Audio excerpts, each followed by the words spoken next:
खटीमा नगर क्षेत्र में 8 जुलाई 2024 को आई भीषण आपदा से प्रभावित व्यापारियों को अब तक मुआवजा नहीं मिलने पर कांग्रेसियों ने नाराजगी जताई है। शनिवार को कांग्रेस कमेटी खटीमा के पदाधिकारियों एवं व्यापारियों ने उपजिलाधिकारी खटीमा को ज्ञापन सौंपकर प्रभावित व्यापारियों को शीघ्र मुआवजा दिलाने की मांग की।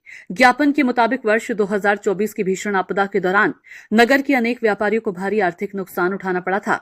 उस समय शासन और प्रशासन के द्वारा नुकसान का आंकलन कर शीघ्र मुआवजा देने का आश्वासन दिया गया था, लेकिन 1 वर्ष से अधिक समय बीत जाने के बावजूद कई प्रभावित व्यापारियों को अब तक राहत राशि नहीं मिल सकी है। कांग्रेसियों ने कहा कि मुआवजे में हो रही देरी के कारण व्यापारी आर्थिक कठिनाइयों का सामना कर रहे हैं और उनमें निराशा एवं रोष व्याप्त है।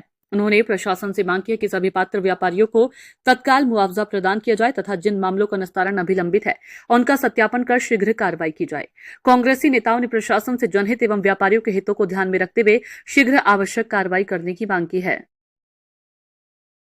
आज हम सब कांग्रेसियों ने जो 2024 में खटीमा के अंदर एक बाढ़ आई थी, भीषण बाढ़ के रूप में एक आपदा आई थी, उसमें काफ़ी सारा नुकसान खटीमा के लोगों को हुआ था और मेन मार्केट में, बाज़ार में भी व्यापारियों को भी बहुत सारा नुकसान हुआ।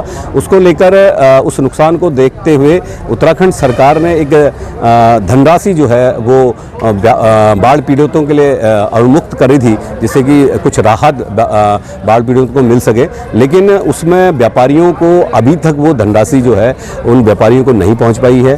सरकार ने अधिकारियों को भेज के दुकान टू दुकान अधिकारी गए भी, उन्होंने सर्वे रिपोर्ट भी बनाई, सर्वे रिपोर्ट सरकार को भेजी, सरकार को भेजने के बाद वहाँ से पैसा अवमुक्त भी हुआ, लेकिन वो पैसा कहाँ गया ये बड़ी सोचने की विषय है और वो पैसा व्यापारी को नहीं मिला तो कहाँ गया ये सोचने का विषय है। और गाय बजाय बाज़ारों में व्यापारी बात भी कर रहे हैं कि पैसा आने के बाद पैसा नहीं मिला है और जो भारतीय जनता पार्टी के रसूखदार नेताओं से संपर्क रखने वाले व्यापारी हैं, आपदाग्रस्त व्यापारी हैं, उन लोगों को सोर्स लगा के तो मिल गया है। जिनको एक चेक की ज़रूरत थी उनको 2-2, 3-3 भी मिले हैं, ऐसा सुनाई दे रहा है, लेकिन जो बेचारों की पहुंच नहीं है वो बेचारे उनको बाढ़ राशि नहीं मिली है। उसी को लेकर आज हम लोग यहाँ पर आए। हमने एसडीएम के माध्यम से सरकार को चेताने का काम किया, ज्ञापन देने का काम किया है कि जल्द से जल्द उन व्यापारियों को वो धनराशि मिलनी चाहिए।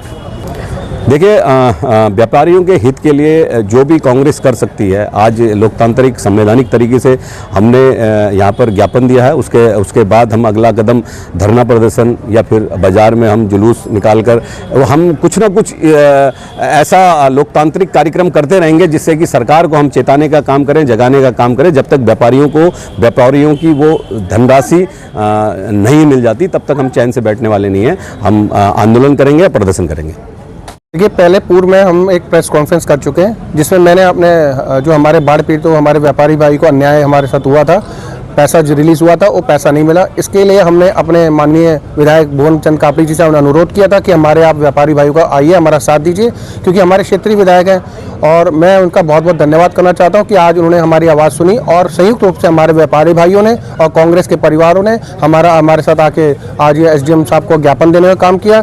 ये तो प्रथम चरण है। दूसरा चरण यही है कि अगर हमारे व्यापारी को जल्द से मुआवजा नहीं मिला तो पूरी खटीमा आंदोलन के लिए मजबूर होगी, अनशन प्रदर्शन के लिए मजबूर होगी, जिसका समझ जिम्मेदारी हमारी शासन प्रशासन की होगी। मैं बहुत बहुत धन्यवाद करना चाहता हूँ बॉय भाई का भी और हमारे सारे कांग्रेस का। कम से कम हमारे व्यापारी भाइयों के साथ तो खड़ी है, उनके दुख सुख के साथ तो खड़ी है। बड़ा अन्याय का विषय। देखिए, इतना करोड़ों रुपए रिलीज हुआ और वो पैसा आया भी, वो गया कहाँ? कोई सबके मुंह में ताले लगे, कोई बोलने को तैयार नहीं है। ये बहुत बड़ा ये धांधली है, बहुत बड़ा हमारे व्यापारियों के साथ विश्वासघात है। हमारे व्यापारी भाइयों का समय समय में शोषण हुआ होता है, इसका हम पूरा विरोध करते हैं और जल्द से जल्द जो ये मुआवजा आया है हमारे व्यापारी भाइयों को मिलना चाहिए।